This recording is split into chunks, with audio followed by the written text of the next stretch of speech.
This is also maybe a good way to move to another topic that I want to ask you about because the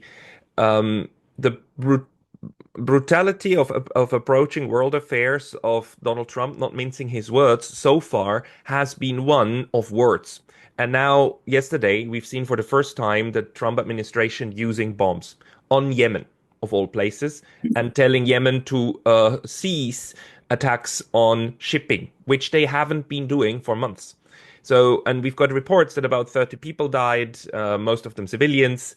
It's unclear yet what exactly is happening, but this is the first time the Trump administration uses bombs, actual bombs, um, and it's using them against one of the poorest country on the planet. How do you make sense of this one? Well, it's part of the Israel exception to everything. I mean, the United States has been complicit in genocide in Gaza. It is complicit in the ethnic cleansing that's now intensified in the West Bank. It was complicit in the invasion of Lebanon. It has been complicit in the Israeli refusal to honor the ceasefire and withdraw from Lebanon. Israel is occupying 5 bases in Lebanon, which it says it intends to keep. We have been complicit in the seizure of Syrian territory. We were complicit in the total disarmament from the air of Syria right after the fall of the Assad regime. We have been, I think, however, somewhat more responsible on the question of attacking Iran. I guess, given the Israel exception, the power of the Zionist lobby in the United States and the extent to which Mr. Trump is beholden to Zionist donors and may have made commitments in return for campaign donations, I think we should be looking at the attack on Yemen as, saying at least it isn't Iran. People say, well, the Iran-backed Houthis. Well, the fact that the Houthis have Iranian support has absolutely nothing to do with their program. And they actually, in the Arab world, in the Muslim world, in the world at large, are seen as serious people who have been willing to take risks and suffer casualties, put their lives where their mouths are in support of Palestine. And as you said, when there was a ceasefire, a supposed ceasefire, agreed between Hamas and Israel under the auspices of the United States, the Houthis, who are basically the de facto government in most of Yemen, called off. They're always called rebels, but they've been in power. They fulfill all of the normal requirements for recognition as a state. They called off their blockade of the Red Sea from land. That is, they have apparently developed some new weaponry with which to intensify that blockade and strike Israel. But I think this is an exception to Mr. Trump's general posture, except in one sense. He's been quite prepared to bomb Somalia or Yemen and other places that can't fight back, apparently.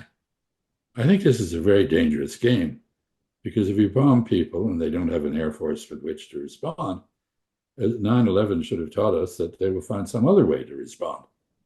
So this is all an invitation to an expansion of terrorism, a return, if you will, to the 1960s, when the Palestine issue became the cause of terrorist actions internationally.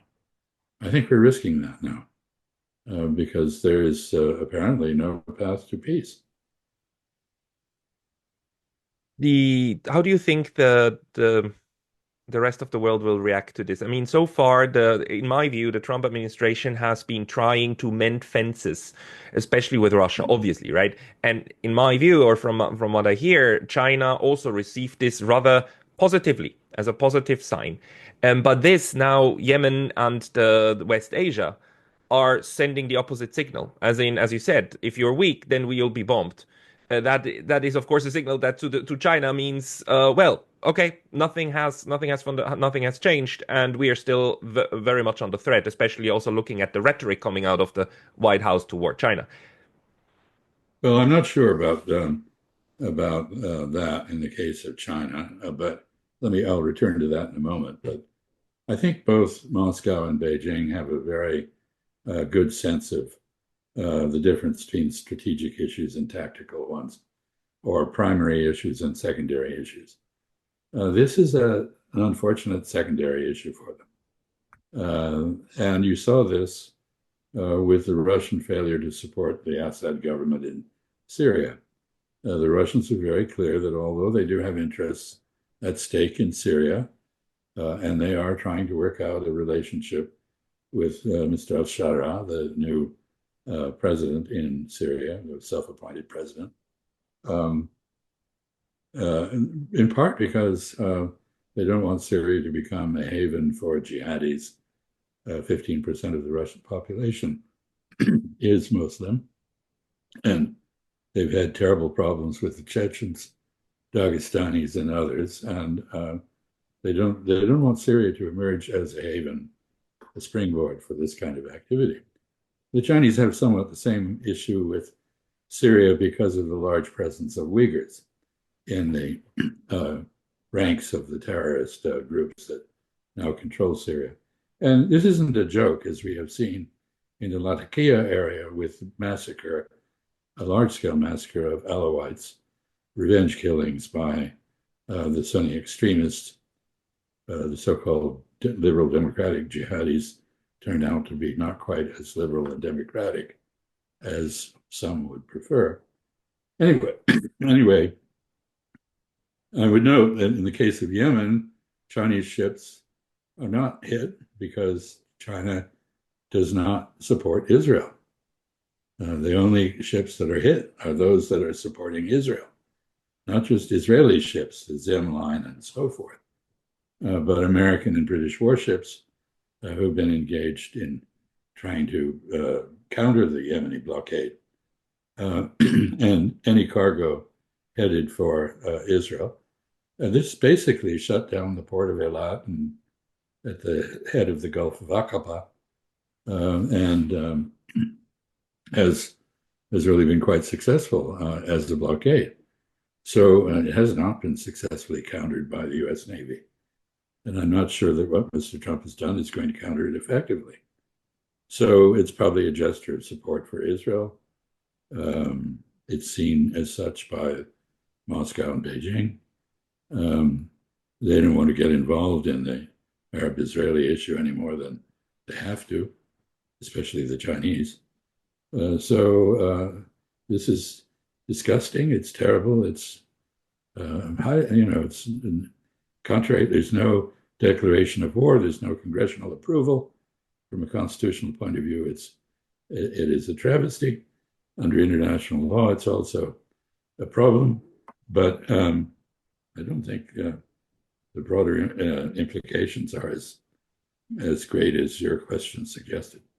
Okay. Well, then that puts my mind a little bit at ease because it would be horrible if this was the next flashpoint, right, of IR. But you are actually interpreting this as a way of the Trump administration not to get directly involved with Iran. Is that one part of that? I think that may be part of this. I don't want to belittle the danger of a conflagration in West Asia. The point where this is most dangerous is the Philadelphia corridor, which Israel has illegally occupied in violation of the Camp David Accords, which have kept peace between Israel and Egypt now since 1979 and a long time. And and the expulsion of people from the West Bank, although there's now talk of sending them to Sudan or Somalia, two countries that are in the midst of civil strife and that are basically unable to manage their own affairs even without this additional burden. this kind of thing, uh, while the Palestinians are being deliberately starved, deprived of water and food by Israel, and various plans are being hatched by people in the Israeli cabinet to remove the Palestinians, 5,000 a day or whatever, 2,500 a day, or figures that have been mentioned, to go where? Nobody knows. Um, so I assume that the mention of Sudan and Somalia is in part because it's imagined that they can be bribed into accepting a refugee population. Uh, I'm not sure that's the case. I know the Somalis have been quite firm on that. On the other hand, Somaliland, the breakaway area in the north of Somalia, isn't recognized internationally. We saw Mr. Trump hand the Western Sahara to Morocco as part of the Abraham Accords bribery. You can't put anything like that beyond us at this point. Right. Thank you for that assessment. And maybe as a last complex of issues to talk about the other big foreign policy change that the Trump administration brought was the tariffs. And tariffs are everywhere now for the Europeans, but also for the Japanese over here where I am, that they are extremely worried about this. How do you think the Trump administration is using this, not just to talk about tariffs, but also the actual implementation of them as a new foreign policy tool? Well, it is being used. They are being used as a foreign policy tool to bludgeon people into concessions on other subjects, non-economic subjects. So, for example, the justification used against Canada and Mexico is fentanyl imports, which is a narcotic issue. It's not a trade issue. It's a law enforcement issue. And the allegation is that they have been inadequate in their control of the border for drugs, and in the case of Mexico, for immigrants. So this is definitely being used as a foreign policy tool. On the other hand, it seems to be an ideological principle that Mr. Trump holds near and dear, that he and his advisors, people like Peter Navarro, who's back from jail where he spent some time for defying a congressional subpoena to produce evidence and testify. Um, uh, they believe that tariffs will somehow magically reindustrialize the United States, and that they will do all kinds of good things. And Mr. Trump has said that his political hero is President McKinley, who was the president at the turn of the 19th and 20th centuries, and who raised tariffs, which actually hurt the economy of the United States. But anyway, that's not apparently understood. So the tariffs are having all kinds of ironic effects. So, for example, in the United States, one of the platforms Mr. Trump ran on was lowering the price of eggs. We have an avian flu pandemic in the United States. So even as he bludgeons Denmark about Greenland and puts tariffs on the EU, he's asking the Danes to produce more eggs and fly them over to the United States. If you look for consistency in all this, you won't find it. It is partly ideological, partly sort of mafioso, extortionate means of bargaining. Yeah, I mean, create any kind of demand and any kind of allegations, and then just say like you have to meet all of my demands, otherwise I'm gonna use violence. But isn't this especially now when the development of alternatives to the United States with the BRICS, with new structures that are being built in front of our eyes, and that Mr. Trump also said he dislikes very much. I mean, this is just another one of these U.S. policies that are just going to speed up the level of development of alternative structure, isn't it? Well, this is self-vandalism. It is pulling ourselves down It is not making America great. It is making us either despised or irrelevant. And so I share the concern that you express about the effects on the world order, the United States, of this kind of almost cultural revolution that's going on in the United States, very similar to the Chinese Cultural Revolution in some ways. I mean, we have unelected people who don't understand the working of government dismantling the government. The so-called administrative state is being pulled down.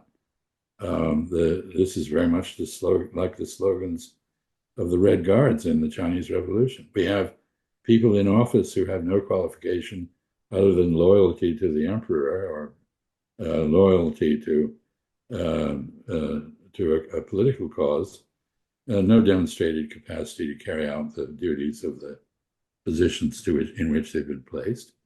We have the permanent government, the civil service being decimated unpredictably for no particular reason.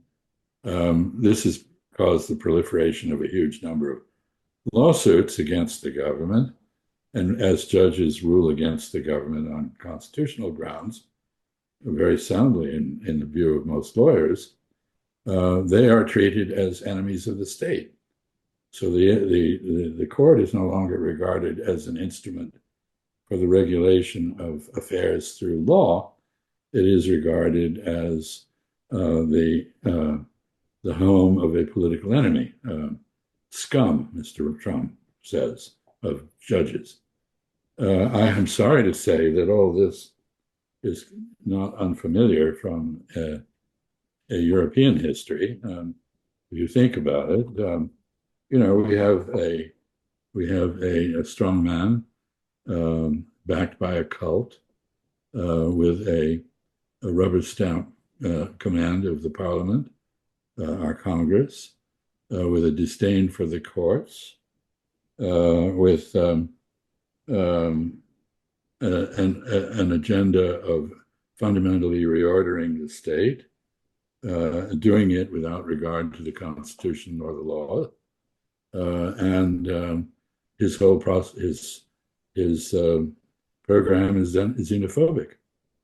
It took Hitler 53 days to destroy the Weimar Republic. We're approaching that level of confusion. I think in our case, we still have a great deal more resilience than the Weimar Republic did. So one shouldn't overdo this. But there's a word for this. It's called fascism. I do hope that that's not the path that things will take, but I we have to talk about this again in the near future, I hope, because time is running out. And Ambassador Freeman, you've been publishing a lot recently, and we are all grateful to you for doing so because your insights are really invaluable. So thank you very much for that. Well, I don't know whether they're invaluable, but I hope they are stimulating. And thank you very much, Pascal. They are, and we'll talk again. Thank you very much.